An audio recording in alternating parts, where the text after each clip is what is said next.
سلام دوستانو، د چینار رادیو ده.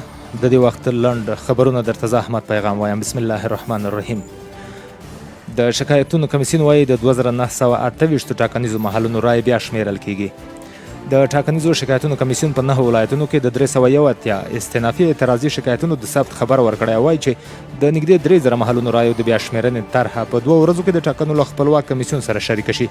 د ټاکنیزو شکایتونو کمیسیون منشي او ویان محمد قاسم الیاسي نن په یوه خبري ناسته کې خبریالانو ته وویل چې په 25 ولایتونو کې به 2928 محلونه وشمیرل شي. د ده په وینا هغه ټاکنیز محلونه چې تفتیش او بیا شمیرل کیږي ډېرې محلونه یې د ننګرهار، کونړ، نیمروز، پکتیا او هلمند ولایتونو اړوند دي.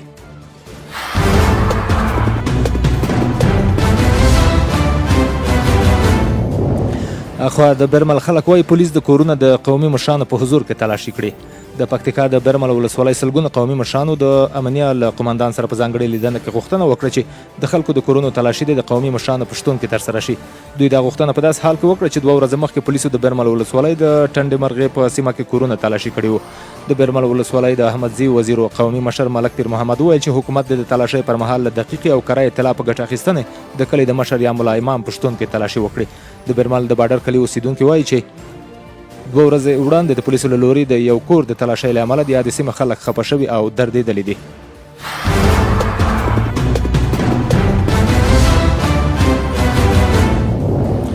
دا هم یو اقتصادي خبر. کرنې وزارت وایي سږکال د پنبې حاصلات نږدې 21 سلنه زیات شوي دي.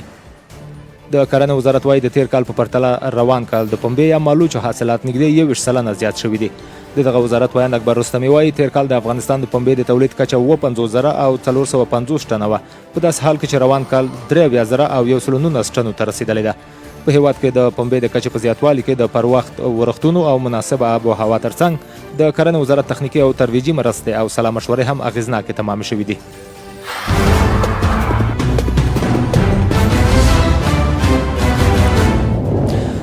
سپورتي خبر وایي د افغانستان او هند د کرکټ 19 کلنو لوبډلې تمریناتي لوبه کوي. د افغانستان د کرکټ د 19 کلنو لوبډله به د نړیوال جام په درشل کې نن د هند د 19 کلنو لوبډلې سره په تمریني مسابقه کې مخامخ شي. دا مسابقه چې د کرکټ د نړیوال شورا په چوکاټ کې د جنوبي افریقا په پریتوریا کې کیږي د افغانستان په وخت په 12 بجو پیلېږي. له بل خوا د افغانستان او ایرلند د ملي لوبډلو ترمنځ د 3 نړیوالو شل اوره سیالیو نیټه وروستی شوه. ټاکل شوې ده چې دا سیالي د مارچ په 4مه، 8مه او 10مه د افغانستان په کوربتوب د هند په ګریټ نویډا لوبغاړي کې وشي.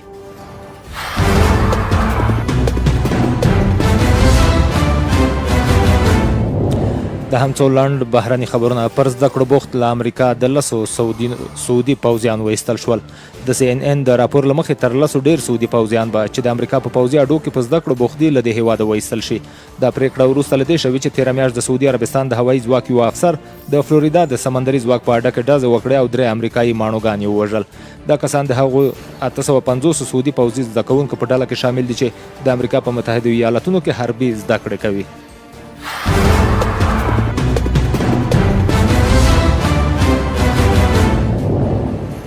او د دې وخت وروستی بهرنی لنډ خبر دا چې په لیبیا کې ښکېله خواوو پر اوربان سلا کړې. د لیبیا پر ختیځ د غښتلي واکمن خلیفه هفتر ځواکونه او د پلازمینې طرابلس حکومت چې ملګري ملتونه یې په رسمیت پیژني وایي چې پر اوربان یې سلا کړې ده. د هفتر ځواکونو چې ځان د لیبیا ملي اردو ګڼي وویل چې اوربان چې ټاکل شوی له نن سهاره پیل شي له دې سره تړلی دی چې په طرابلس کې د ملي تړون حکومت یې ومني. د هفتر د لیبیا د ملي اردو ویاندوی احمد مسماري په یوه ویډیوي پیغام کې وویل چې د اوربان هر راز سرغړونې ته به سخت ځواب وویل شي.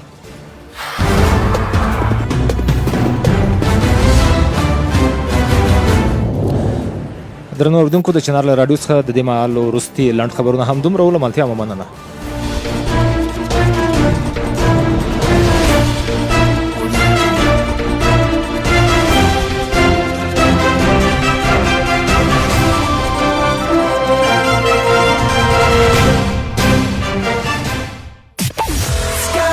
برای نشر اعلانات تجارتیتان با ما تماس بگیرید. 0766 50 44 44.